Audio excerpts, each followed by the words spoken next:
अब हम लोग केस कारक के जो है रूल्स नंबर 23 को देखेंगे।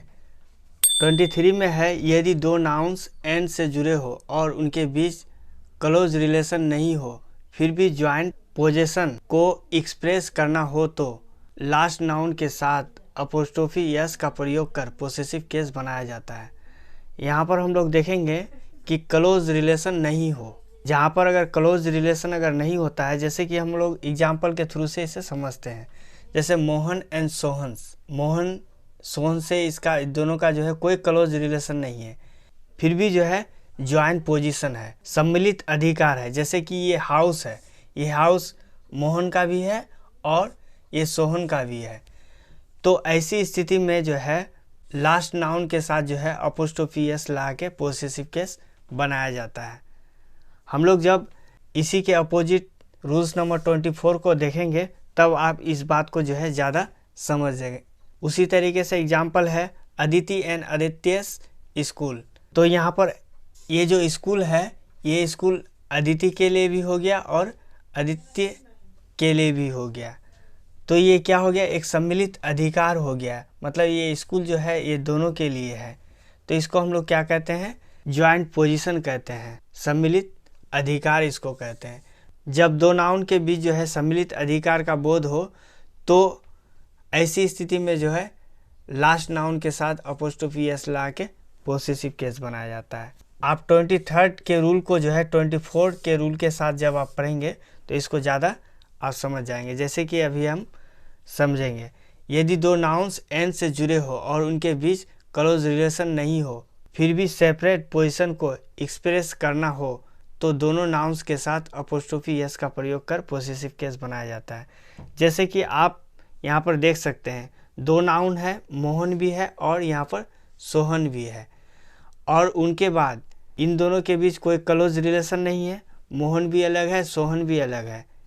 इससे ये पता चलता है कि मोहन या सोहन दोनों भाई है, या फिर मोहन और सोहन दोनों पिता पुत्र है, या ऐसा कोई जो है आपको पता नहीं चलता है। तो फिर भी जो है सेपरेट पोजीशन को एक्सप्रेस करना हो तो ऐसी स्थिति में ये दोनों एक दूसरे को क्या करता है, मतलब क्लोज रिलेशन को नहीं दिखाता है। और अगर आपको इन दोनों के बीच सेपरेट दिखाना है, मतलब दोनों को अलग अलग दिखाना है, तो यहाँ पर आप देख सकते हैं कि यहाँ पर जो है मोहन एंड सोहन्स हाउस। तो ऐसी स्थिति में यहाँ पर अगर जी लास्ट में अपोस्ट्रोफी आ जाता है तो इससे आपको ये पता चल जाता है कि ये ज्वाइंट पोजीशन है, ये सम्मिलित अधिकार है। मतलब इसका भी अधिकार है, इसका भी अधिकार, दोनों का अधिकार है। और यहाँ पर जो है आप देख सकते हैं कि मोहन्स में भी अपोस्ट्रोफी एस लगा और सोहन्स में भी अपोस्ट्रोफी एस लगा। तो ऐसी स्थिति में ये दोनों क्या हो गया, सेपरेट पोजीशन हो गया, मतलब अलग अलग अधिकार, मतलब मोहन्स का भी घर और सोहन्स का भी घर। उसी प्रकार यहाँ पर अदितिस एंड आदित्यास स्कूल, अदिति का भी स्कूल और आदित्यास के स्कूल।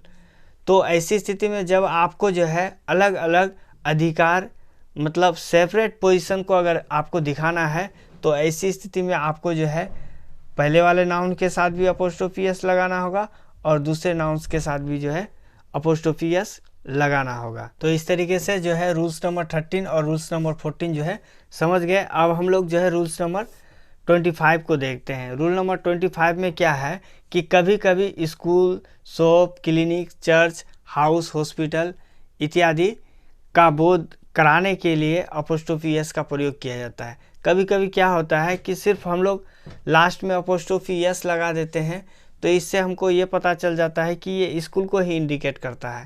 तो उसी प्रकार जो है डेंटिस्ट के अंत में जो है अपोस्ट्रोफी एस लगा देते हैं तो इससे हम लोग को ये पता चल जाता है कि ये क्या है, हॉस्पिटल है। तो जैसे हम लोग यहाँ पर देखते हैं अमन रीड्स इन सेंट बियर्स, अगर हम लोग सिर्फ सेंट बियर्स कह देते हैं तो इससे हम लोग को ये समझ जाना पड़ता है कि ये स्कूल को ही बोलते हैं, मतलब अमन सेंट बियर स्कूल में पढ़ता है। इससे हम लोग को यही अर्थ लगाना है कि वो है एक स्कूल में पढ़ता है। उसी तरीके से ही is going to the dentist, अगर हम लोग ऐसा कहते हैं तो इससे हम लोग को ये पता चल जाता है कि वह जो है डेंटिस्ट हॉस्पिटल जा रहा है। उसी तरीके से यहाँ पर हम लोग देखते हैं my wife was sitting in A doctors, अगर हम लोग इतना तक कह देते हैं कि my wife was sitting in A doctors, तो हम लोग ये समझ जाते हैं कि मेरी पत्नी जो है वो एक डॉक्टर के क्लिनिक में बैठी हुई थी। तो अगर सिर्फ लास्ट में अपोस्ट्रोफी एस लगा हुआ रहे तो इससे हम लोग को उससे संबंधित जोड़ा जाता है। जैसे कि अगर डॉक्टर्स है तो यहाँ पर क्लिनिक जोड़ा जाएगा, अगर डेंटिस्ट अपोस्ट्रोफी एस लगा देते हैं तो उससे हॉस्पिटल समझा जाएगा। अब हम लोग रूल्स नंबर 26 आते हैं। 26 में है पोसेसिव का प्रयोग देन के पहले हो तो देन के बाद भी पोसेसिव का प्रयोग होता है। अगर पोसेसिव मतलब अपोस्ट्रोफी एस या अपोस्ट्रोफी, इसी को हम लोग पोसेसिव कहते हैं। अगर पोसेसिव का प्रयोग देन के पहले, यहाँ पर देन आया है, देन के पहले अगर यहाँ पर पोसेसिव का अपोस्ट्रोफी एस का अगर प्रयोग होता है तो लास्ट में भी जो है यहाँ पर अपोस्ट्रोफी एस का प्रयोग होगा। जैसा कि यहाँ पर अपोस्ट्रोफी एस का प्रयोग नहीं हुआ है तो यहाँ पर भी जो है अपोस्ट्रोफी एस का प्रयोग नहीं हुआ है। आप सेकेंड एग्जाम्पल को देख सकते हैं, Varsha lovers is more handsome than Prabhas.